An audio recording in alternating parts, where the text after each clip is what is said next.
మేము రీసెంట్‌గా కొన్న పొలమంతా నూగైతే చల్లామండి. ఒక చిన్న కై అనమాట. ఒక 6 సెంట్లుంటుంది. ఈ కై మాత్రం వెజిటబుల్స్ కోసం వదిలేసామనమాట.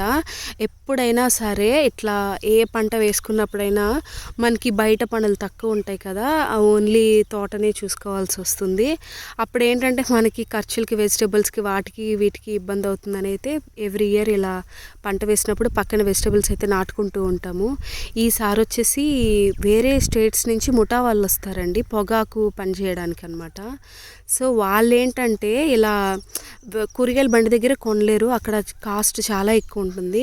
ఇక్కడొచ్చేసి తోటకూర కట్టలు రూ. 5, రూ. 10 అలా ఉంటాయి కదా! ఆకుకూరలు, బెండకాయలు, మొటిక్కాయలు ఇలాంటి కూరగాయలు ఏంటంటే ఇలా పండించిన రైతు దగ్గర కొనడానికి ఇంట్రెస్ట్ ఎక్కువ చూపిస్తారనమాట.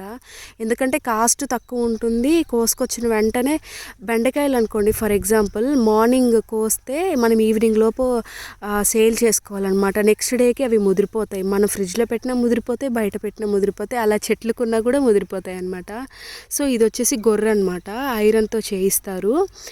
పొలం మొత్తానికి మనం ట్రాక్టర్‌తో ఎలా అయితే సేద్యం చేయించుకుంటామో చిన్న కైలికి ఈ గొర్రెతో సేద్యం చేసుకోవచ్చు అనమాట.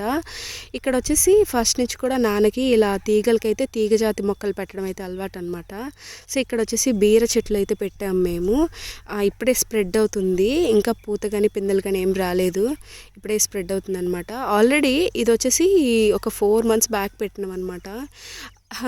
ఊరికే 2 గుమ్మడి గింజలు వేస్తే అవి కాయలు కాస్తున్నాయి. అండ్ ఇక్కడ వచ్చేసి బెండవి అలాగే గోరుచిక్కుడు మొక్కలు అయితే ఉన్నాయన్నమాట. ఈ ఈ కంచకైతే కాకరకాయ ఉంది. ఈ కాకర అయిపోయే టైంకి నెక్స్ట్ ఇక్కడ మేము పెట్టేస్తామన్నమాట. ఏంటంటే పొలంలో 2 వైపులు పెట్టుకుంటారండి. అంటే ఈ సైడ్ అయిపోయిన వెంటనే ఇంకొక సైడ్ అయిపోయే టైంకి ఇంకొక సైడ్ వచ్చేలా అయితే మొక్కలు పెట్టుకుంటూ ఉంటారనమాట. ఈ విలేజెస్లో ఉండే వాళ్ళు కంప్లీట్గా ప్రతిదీ కొనుక్కోవాలంటే అమౌంట్ పెట్టాలంటే అయ్యే పని కాదనమాట. తోటలు ఉంటాయి, పొలాలు ఉంటాయి కాబట్టి దాదాపు ఏంటంటే ఎక్కువ పర్సెంట్ ఏంటంటే పొలానికి పక్కన అటు ఇటు కొన్ని కూరగాయ మొక్కలు అయితే పెట్టుకుంటూ ఉంటారు. సిటీస్లో లాగా కాదండి. అక్కడ ఇన్కమ్ ఎలా ఉంటుందో ఖర్చులు అలాగే ఉంటాయి. ఇక్కడ ఇన్కమ్ కూడా తక్కువే ఉంటుంది కాబట్టి ఖర్చులు అంత భారీగా పెట్టాలంటే అయ్యే పని కాదు. సో, ఏంటంటే పొలం చేసుకునే ప్రతిసారి ఏంటంటే ఇలా పక్కన ఎక్కడైనా ఏదో ఒక చోట అయితే వెజిటేబుల్ అయితే నాటుకుంటూ ఉంటారు. ఈసారి వచ్చేసి మేము గోంగూర, తోటకూర వచ్చేసి బల్క్ అమౌంట్లో పోస్తున్నాం అనమాట. సో, పెద్ద పెద్ద కాయలు చేసి పోస్తున్నాం. ఇది కూర అలసందులు, ఇది వచ్చేసి సొరకాయ, కాకరకాయలు గింజలు అనమాట. ఇవి వచ్చేసి స్వీట్ కార్న్, ఇవైతే పాప కోసం. ఇది వచ్చేసి పాలకూర అండ్ ఇక్కడ వచ్చేసి గోరు చుక్కుళ్ళు, ఇవి వచ్చేసి బెండకాయలు అనమాట. ఫైనల్గా ఈ కూరగాయ మొక్కలు అయితే ప్రస్తుతానికి ఈ గింజలు అయితే వేస్తున్నాము. నాన్నైతే ఫస్ట్ తోటకూర గింజలు అయితే చల్లుతున్నారు. ఆల్రెడీ అటువైపు వచ్చేసి నార్మల్ కార్న్ ఉందన్నమాట. ఒక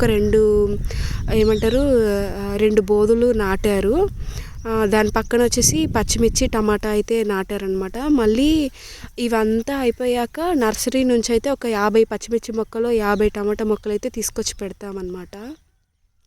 ఎవ్రీ ఇయర్ కూడా ఇలా ముఠా వాళ్ళు వచ్చే టైంకి మనం వేసుకున్నామంటే మనకి ఈ సంవత్సరం మొత్తం కూరగాయలకి సరిపోతాయి. అలా క్యాలిక్యులేట్ చేసుకుంటారనమాట.